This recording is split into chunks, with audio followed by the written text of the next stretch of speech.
Mesdames et messieurs les élus, merci d'être là. Je vous salue très cordialement en solidarité d'élus, de personnes engagées, de personnes qui se dévouent aux autres et qui savent ce que c'est que la fraternité au quotidien, cher Jean-Luc en particulier.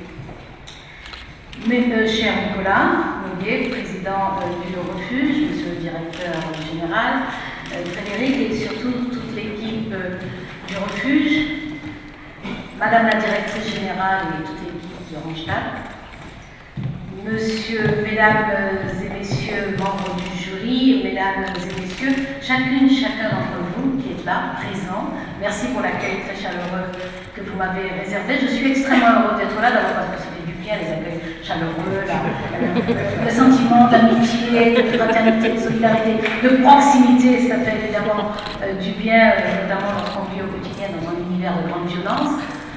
Je suis heureuse d'être là, mais je suis heureuse aussi pour ce que représente cet exercice que nous conduisons ensemble. Madame la directrice de la protection judiciaire de la jeunesse, je vous salue aussi, en particulier pour votre implication, notamment aux côtés, puisque nous travaillons, le ministère de la Justice travaille régulièrement, les juridictions aussi, bien sûr, avec l'association Le Refuge, dont nous apprécions la qualité du travail, de l'accompagnement, de l'accueil qui est réservé, y compris à des jeunes qui sont pris en charge par la justice. Je suis heureuse d'être là parce que cet exercice a un sens extrêmement élevé pour moi. D'abord, je veux saluer les 15 projets, mais évidemment, celui qui a été retenu à cette TST fait l'objet d'une attention particulière, mais ils sont tous de très grande qualité. Je souhaite vraiment qu'ils prospèrent parce qu'il y a dans ces projets beaucoup d'intelligence, beaucoup d'énergie, beaucoup de soucis d'être ingénieux, d'être créatif, de faire avec les autres, de faire pour les autres. Donc j'espère vraiment que tous ces projets vont prospérer. Il est toujours très très réconfortant pour les personnes qui sont engagées en politique de voir à quel point dans la société civile, il y a des personnes qui font la démonstration d'un engagement aussi intense. Et bien sûr, les pouvoirs publics ne doivent pas se défausser sur la société civile organisée en association pour se décharger du nécessaire combat pour l'égalité. La puissance publique doit faire sa part, les responsables politiques doivent faire leur part, mais nous sommes conscients de ce qu'apporte la société civile, de ce que font les associations. Et ces initiatives le démontrent, l'illustrent de façon absolument magistrale. Nous avons besoin de la société civile, nous avons besoin de votre énergie, nous avons besoin que vous continuez à être des moteurs, des acteurs, des vecteurs des droits et des libertés. Notre responsabilité, c'est d'inscrire les droits et les libertés dans la loi. Mais nous savons que sans vous, nous ne parvenons pas à faire en sorte que les droits et les libertés formelles inscrits dans la loi deviennent réels, une pratique au quotidien pour chacune et pour chacun.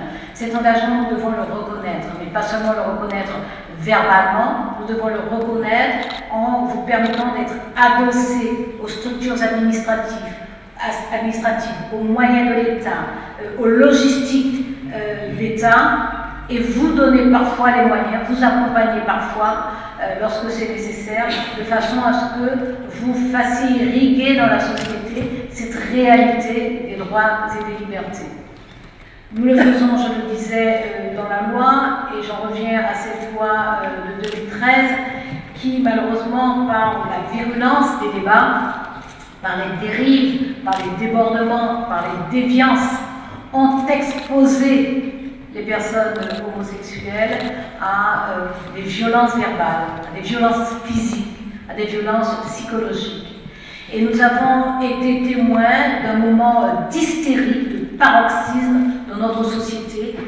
Vous pensiez sans doute comme moi que cette espèce de hargne, que cette espèce de mesquinerie méchante, vengeresse, on ne sait de quoi d'ailleurs, cette espèce de méchanceté presque à l'état pur, parce qu'il n'y a pas de raison, parce qu'il n'y a pas de motif, parce qu'il n'y a pas d'emprise, parce qu'il n'y a rien qui justifie cette méchanceté.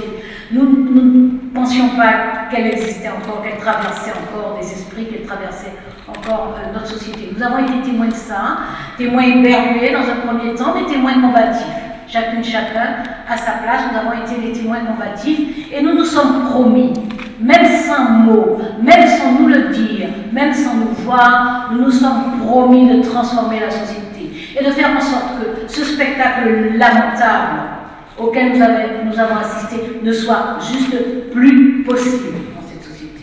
Et nous allons nous battre, pied à pied, jour après jour, minute après minute, nous allons nous battre pour que ce spectacle-là ne soit plus possible dans cette société. Donc nous allons continuer. Ces personnes ont été fortement exposées. Il faut continuer à les protéger jusqu'à ce que, dans l'esprit le plus arriéré qui puisse exister dans ce pays, on prenne acte, même si on ne comprend pas, on prenne acte que nous sommes tous égaux, que nous sommes juste tous égaux, et que personne n'a de droit sur personne d'autre. Et que personne n'a le droit de dire « je te tolère dans la société, je ne te tolère pas dans la société ». Voilà. Donc nous allons continuer à nous battre ainsi. Nous allons nous en donner les moyens, nous allons mettre à la disposition de la société les moyens nécessaires pour cela. Je vais moi-même porter un texte de loi sur l'action de groupe. L'action de groupe qui est une procédure civile qui permettra aux personnes victimes de discrimination de s'associer et de saisir la justice ensemble. Parce que lorsqu'on est victime d'une discrimination, quelle qu'en soit la nature, quelle qu'elle soit, on est affaibli. Psychologiquement, on est affaibli. Et on l'a bien vu pendant les débats, à quel point des personnes qui déjà ont des difficultés à trouver leur place dans la société, parce que la société n'est pas bienveillante, elle n'est pas disposée à les accueillir, elle ne les reconnaît pas, elle n'accepte pas l'indifférence qu'elle doit porter sur leurs différences. Nous avons vu qu'il est déjà difficile d'être accepté dans la société lorsqu'en plus on reçoit de plein fouet une injure, une agression verbale ou physique, une pression psychologique. On est évidemment plus vulnérable. Et le fait de pouvoir s'associer, se regrouper pour saisir la justice, ça permet d'échapper à cette vulnérabilité. Ça permet d'échapper à cet affaiblissement provisoire. Ça permet d'échapper aussi, disons-le, au sentiment de honte. Parce que ce qui est terrifiant dans les discriminations et les agressions, c'est que souvent la victime culpabilise. C'est que souvent la victime prend sur elle la honte que devrait éprouver, que devrait ressentir l'agresseur. Donc en se mettant ensemble, il sera possible d'agir ensemble et de faire la justice passer et respecter le droit. Et nous allons réserver une place particulière aux associations parce que nous en connaissons le dynamisme. Donc ce sont les associations qui pourront être à l'initiative de cette action de groupe judiciaire. Ensuite, il nous faut punir, sanctionner non seulement les discriminations très directes, mais les agressions qui sont inspirées par un préjugé. Et c'est pour ça que vous savez que dans le cadre de la grande cause nationale déclarée par le président de la République contre le racisme, l'antisémitisme et toutes les discriminations, nous allons faire du racisme, de l'antisémitisme et des discriminations sexistes, homophobes, handiphobes, une condition de circonstances aggravantes, générales, qui va s'appliquer à toutes les agressions. Que ce soit une agression sexuelle, que ce soit une agression de violence physique, quelle que soit l'agression, s'il y a un élément qui permet de penser qu'il y a en plus un acte, une intention homophobe, sexiste, handiphobe, raciste ou antisémite, ce sera un facteur aggravant et les peines seront plus lourdes. Il nous faut arriver à le faire. Concernant les personnes transgenres, il y a des personnes, alors c'est un combat plus difficile, parce qu'il a moins de visibilité dans la société. Et nous voyons bien à quel point, moi je travaille depuis 1 an et demi au moins maintenant, et je vois bien à quel point il est difficile de faire percevoir la nécessité d'assurer l'égalité pour ces personnes. Je suis en train de finaliser une circulaire qui sera diffusée au parquet généraux et au parquet, et qui indiquera que parce que j'ai été saisie par des personnes transgenres qui sont confrontées à cette difficulté, que lorsque ces personnes ont donc changé de genre, que le changement de prénom soit porté sur tous les actes d'état civil, sur l'acte de mariage, sur les actes de naissance des enfants, et qu'un nouveau livret de famille leur soit délivré. Parce qu'il est intolérable qu'après un parcours difficile, parce qu'on en connaît les étapes, après un parcours difficile, un aboutissement judiciaire, que ces personnes sont encore confrontées à des vicissitudes administratives. C'est juste intolérable. Donc cette circulaire sera diffusée très prochainement. Et comme je fais pour chacune de mes circulaires, je fais vérifier l'application, c'est-à-dire que je fais après une remontée d'éléments de toutes les juridictions pour m'assurer que les dispositions qui sont contenues dans la circulaire sont appliquées. Voilà, je tenais à vous donner ces éléments d'information. Maintenant, je vais remettre ce prix à Acceptest pour ce très beau projet de sport de France, qui est un très beau projet de solidarité, d'attention, d'empathie avec des personnes qui subissent des discriminations multiples.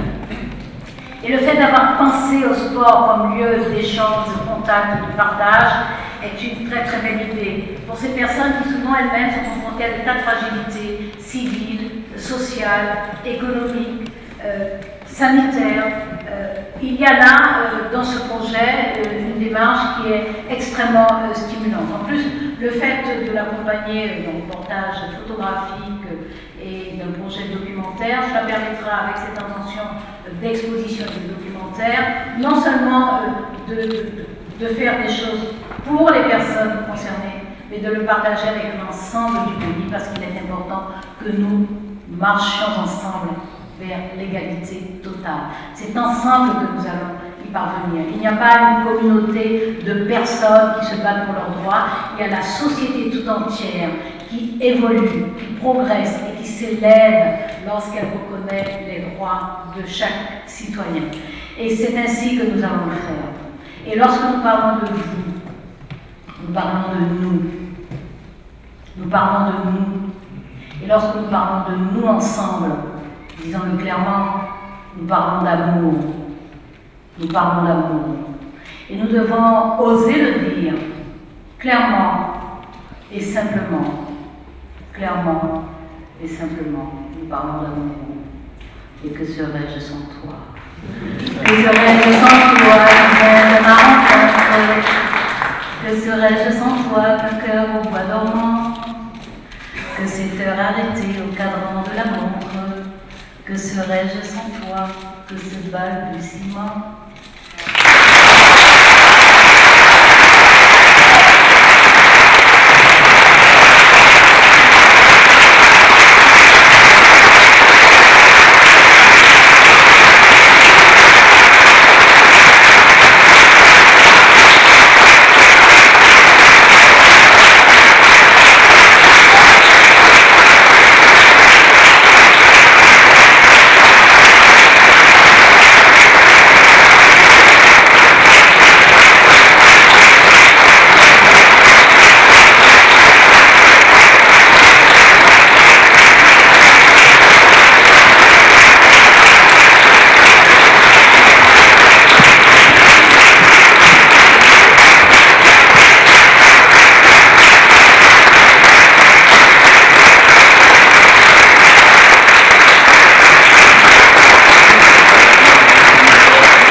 À mon tour, Madame le maire, Monsieur, Madame les élus, Madame, Monsieur le jury, quelle émotion pour moi et pour mon association, celle que je représente, de recevoir ce prix, et ceci par vous, Madame la Ministre. Car lorsqu'on connaît la force de votre engagement, nous savons aujourd'hui que nous ne sommes plus seuls. Depuis la création de notre association en 2010, le sport a été intégré dans nos statuts comme un outil de lutte contre les stéréotypes et les discriminations transphobes et sexistes. Vous pouvez sûrement imaginer qu'il y a trop peu de personnes trans qui débarquent dans un centre sportif public du 18e arrondissement de Paris. Ça se remarque.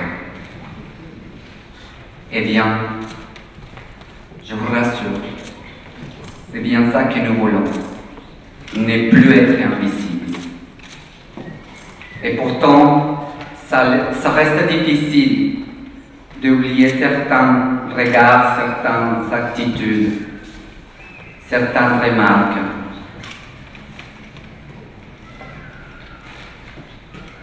Oh, regardez les travailleurs là-bas. Et vous sortez d'où? Du bois de Boulogne. Et tout ça accompagné des jets de cailloux et d'insultes. Si aujourd'hui, dans ces lieux que nous fréquentons depuis 4 ans, les mauvais regards se sont transformés en bonjour, les plus gros du travail restent à faire. Car la transphobie du quotidien et la transphobie institutionnelle est présente partout. En 2014, nous avons enfin réussi à obtenir un créneau horaire pour la piscine. D'après nos premiers questionnaires d'évaluation, nous avons constaté que certaines personnes trans s'étaient privées d'aller à la piscine pendant plus de 30 ans. Et on s'en doute que pour la plupart des sports, c'est la même problématique. On n'aurait jamais pu concrétiser ce projet Sport Trans Citoyenneté sans la collaboration des SIDAction. Car oui, les personnes trans, on est largement touchées par le VIH. Et tout ça aussi à cause de la transphobie. Sans la collaboration de Nadine Hidalgo, qui était directrice du réseau Santé Paris Nord, en particulier aussi de l'association BRT, Michael et Stéphane.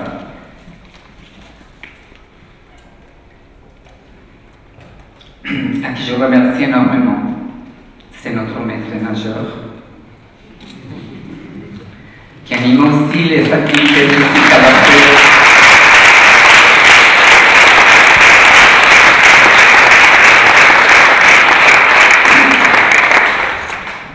Qui anime aussi les activités physiques adaptées pour les femmes trans qui sont incarcérées en ce moment dans Fleury-Mérogis. Merci aussi à Dr Jean-Pierre Aubert qui nous a soutenu énormément, et aussi à Dr Julie Delalande qui a osé faire une thèse en médecine pour comprendre qu'est-ce que ça se passe dans l'activité physique pour les personnes trans. Vraiment merci de tout mon cœur.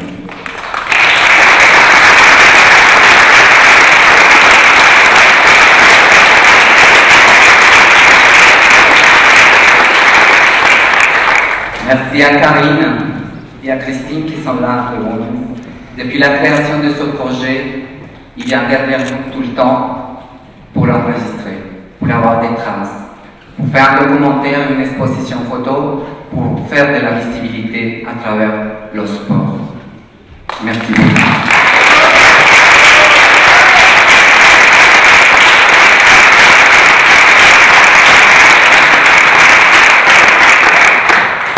Et bien sûr, merci à Yann Rossard, qui est adjoint maire à la ville de Paris, que c'est grâce à lui qu'on a obtenu rapidement ce créneau horaire qui est devenu pour nous un outil vraiment d'intégration et de lutte contre les discriminations dans le 18e arrondissement de Paris. Le but de notre association est de défendre les droits humains des personnes trans par des actions concrètes, visibles, permettre un meilleur épanouissement des personnes, et rendre légitime la question transidentitaire dans la société. chez ACEPTST, nous nous battons pour que le droit supérieur de conscience soit reconnu et respecté. Parce que notre identité de genre, c'est notre état supérieur de conscience, et pas le corps de personne.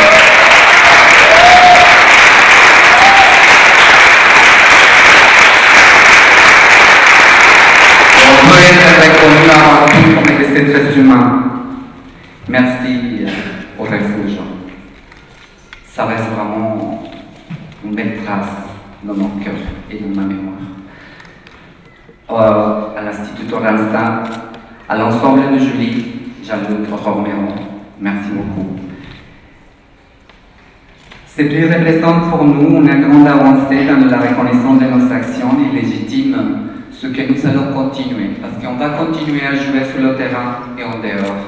Parce que Madame la Ministre, c'est vrai, je vous remercie, cette circulaire que vous proposez, c'est vraiment bien. Ça va nous aider, ça va aider à mieux défendre certaines situations, mais ce n'est pas une loi. Nous voulons des lois, nous voulons des choses concrètes, parce que les droits des femmes, on les voit des choses concrètes.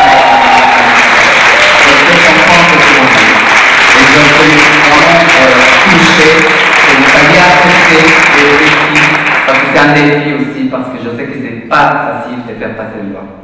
Je ne connais pas le droit, je ne le maîtrise pas. Mais le droit existait et le droit supérieur de conscience des personnes trans doit être abordé à travers la reconnaissance et la protection.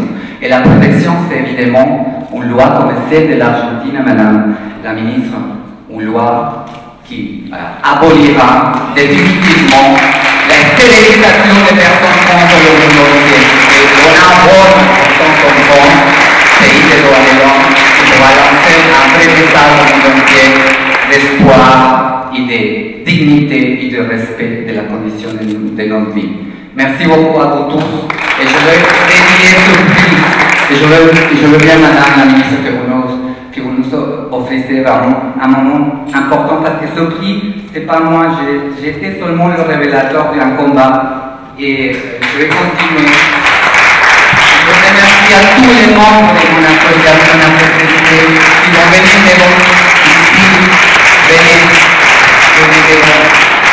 Ce prix, ça vous appartient, c'est pas à moi, c'est à mon équipe de volleyball qui a osé,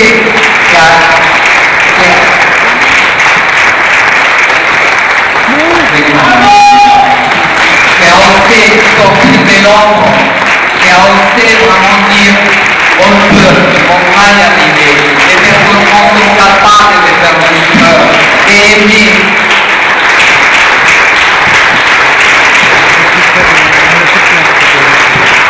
Et être comme vous tous. Et un jour,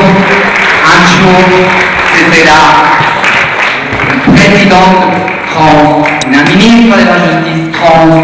Toute la société sera trans dans le principe de respect des droits fondamentaux. Merci vraiment à tous.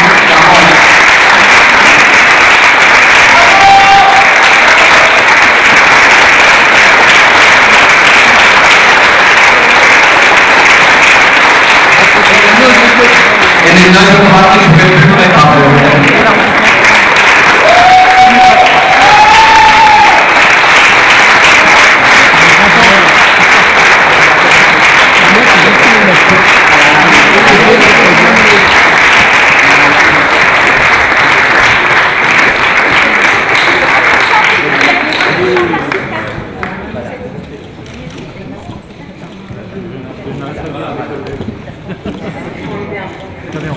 On va faire en fait une photo officielle avec les membres du jury à qui je demande de venir.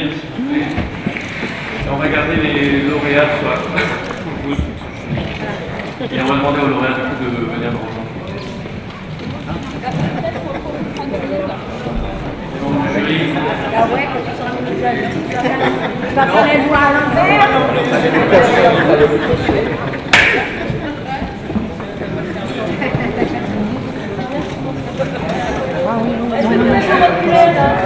Stéphane.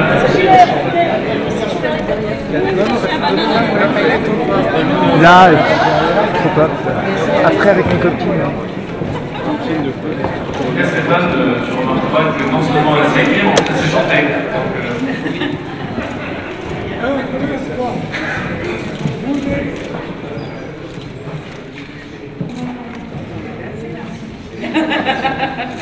S'il vous plaît.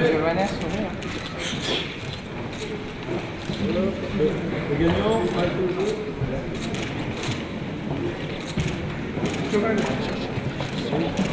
Venez, nos militants, venez, venez. Allez, Venez, allez. Montrez vos t-shirts Autotransfobie. Vos t-shirts Autotransfobie, venez. C'est grâce à vous que nous, on a fait ça. Autotransfobie. 1, 2, 1, 2, 3. Uno, uno, 3.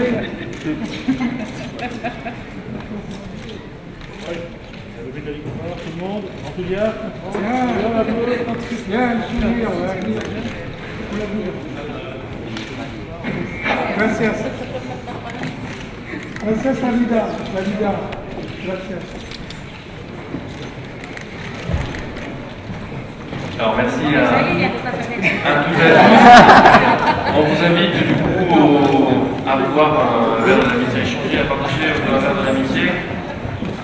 Et on va diffuser du coup un clip qui s'appelle Grandir en paix. Christian, ça va? Non, vous restez, non, restez là. Celui, il est tellement froid. Bah, prenez, allez-y. C'est Jean-Luc, c'est très militant. Ah oui, Ah ouais. on a l'impression. Faut que tu l'amènes, tu vas marcher dans ton... Bien. Voilà.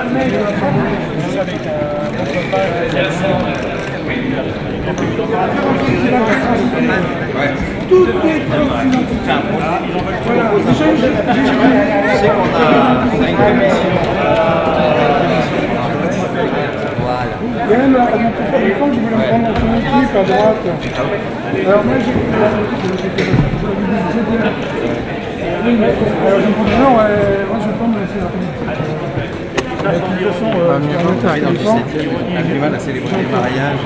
oui, bon, il est un petit peu, mais il est